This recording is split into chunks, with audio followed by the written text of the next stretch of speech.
Oke, dalam episode ini saya akan mengajarkan kepada Anda yang mungkin akan membuat Anda bingung sekali. Ya, kenapa seperti itu saya bilang? Karena ini lumayan advance sedikit dan saya sangat merekomendasikan nanti Anda melihat seri saya yang sudah saya buat, tapi untuk kali ini saya akan menjelaskan dengan sebisa saya, ya. Yang pertama, coba dulu pergi ke github.com dan lihat di sini saya sudah di Laravel debug bar, yang mana dia akan bisa memperlihatkan kita query-query kita yang mana itu berulang, yang mana yang tidak. Coba dulu kita scroll ke bawah, kita cari cara instalasinya. Ini dia, copy dan kita pergi ke terminal. Di sini kita paste dia.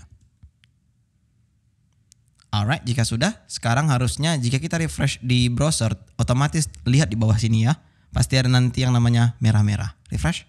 Ya, jika ada seperti itu dia. Nah, sekarang coba dulu. Sebelum saya melanjut lebih jauh, saya akan buat di sini PHP artisan migrate fresh seed. Dan harusnya Anda akan melihat di sini yang tadinya 55 menjadi 10. Kenapa seperti itu? Ya. Sebenarnya di sini ada query yang berulang. Jika misalnya kita klik query yang ada di sini, Anda lihat di sini bahwa user terus-terusan dipanggil.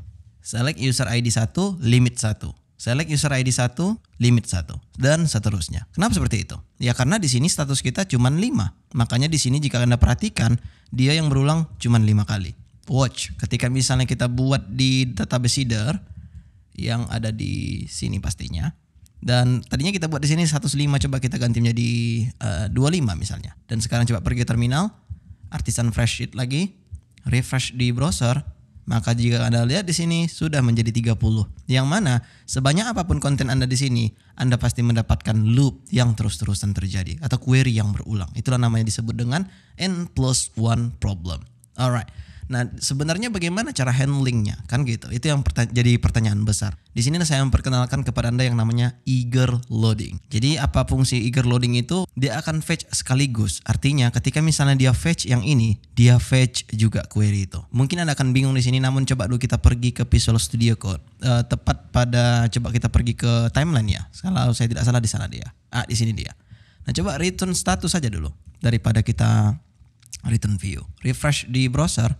Maka Anda akan melihat di sini cuman status yang ada. Tidak ada di sini user. Jadi Anda tahu ketika misalnya ini dibuat di Blade ya, dia sebenarnya behind the scenes memanggil lagi query select users where user ID sama dengan user ID yang ada di sini, kemudian limit 1. Itu makanya Anda lihat tadi dia limit terus-terusan. Dan itu berulang. Dan itu yang tidak kita mau.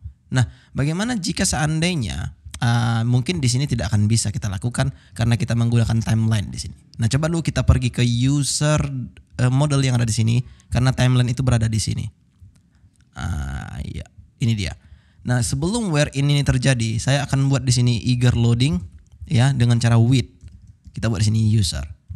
Refresh di browser dan lihat perbedaannya. Dan sudah jelas perbedaannya di sini jika yang tadi tidak ada usernya dan sekarang sudah ada. Jadi artinya dia akan memperkenalkan di sini siapa posternya. Kira-kira seperti itulah. Makanya eager loading ini sangat dibutuhkan ketika misalnya Anda bermain dengan query. Kenapa ceritanya itu akan terus berulang ketika misalnya Anda tidak eager load dia di sini. Yang tadi kan seperti ini.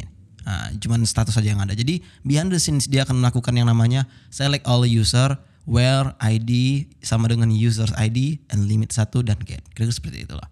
Nah, kemudian memang inilah yang kita butuhkan. Refresh, dapat seperti ini. Selain itu, Anda juga bisa sebenarnya menghilangkan ini, kembalikan seperti yang tadi, dan kemudian Anda bisa pergi ke status.php. Di sini Anda bisa buat by default Anda ingin fetch status dengan apa gitu. Contohnya di sini case kita, karena status ini sifatnya pasti ada posternya. Soalnya karena itu harusnya Anda tahu bahwa ini memang seharusnya kita buat secara default. Sebagaimana caranya? Protected with. Anda buat di sini with dan dia accepting array karena dia bisa multi key di sini ya. Saat ini kita memang hanya punya satu, jadi tidak ada masalah kita buat di sini langsung user. Ketika misalnya Anda punya nanti yang berulang lagi, Anda bisa buat di sini. Atau jika Anda tidak mau, Anda bisa buat seperti yang tadi juga. Refresh. Maka harusnya Anda mendapatkan hasil yang sama. Kemudian kita pergi ke timeline controller. Hilangkan statusnya, refresh di browser dan Anda akan melihat di sini query-nya dari 35 menjadi 6. Which is very cool kan? Dan misalnya kita pergi dulu ke mana nih, view profile, dan di sini ada juga sebenarnya status. Namun dia terlalu banyak hanya karena satu user di sini. Jika misalnya beberapa user pasti dia akan berulang juga. Coba dulu kita pergi ke Visual Studio Code kembali. Tepat di saat kita profile information ya, memfetching statusnya di sini ya. Coba dulu kita buat di sini Kita copy aja dulu apa yang ada di sini dan kita return di sini. Refresh. Ya, kita mendapatkan hasil yang sama. Kenapa seperti itu? Nah, karena tadi pada status.php atau modelnya kita sudah buat di sini with. Sehingga satu kali seperti ini sudah berlaku untuk semuanya. Kita refresh. Maka jika Anda lihat, coba dulu hilangkan yang profile information tadi, hilangkan returnnya. Refresh. Maka jika Anda sini query-nya sudah banyak juga. Nah, itulah mengapa kita sangat direkomendasikan untuk menggunakan status.php tadi yang namanya with. Eager loading lah bisa dibilang. Nah, kemudian untungnya Anda memakai di sini itu tidak perlu lagi Anda masukkan di setiap Anda ingin fetch query gitu loh. Tapi ketika misalnya anggap tadi kita melakukannya hanyalah di timeline yang ada di user.php tadi. Kita buat di sini misalnya itu with user misalnya. Refresh di browser, maka sekarang di sini tidak akan terpanggil nih. Lihat di sini tidak ada user. Tapi jika misalnya kita melakukannya di status tadi, dia pasti ada. Namun di sini jika misalnya kita buat ke timeline, ya, dia pasti tidak berulang di sini. Dan jika Anda query cuma 6 di sini dan dia tidak berulang. Kenapa? Hanya karena di sini kita masukkan dia. Nah, oleh karena itu, jika Anda tidak mau seperti itu dan Anda yang ingin membuat dia default, maka consider untuk melakukannya di model saja. Seperti itu. Refresh, maka kita akan mendapatkan yang sama. Ketika misalnya kita lihat pada view profile yang ada di sini, coba dulu kita hilangkan profile information untuk returnnya. Refresh, ya kita mendapatkan hasil yang sama dan query-nya tidak begitu banyak seperti yang tadi.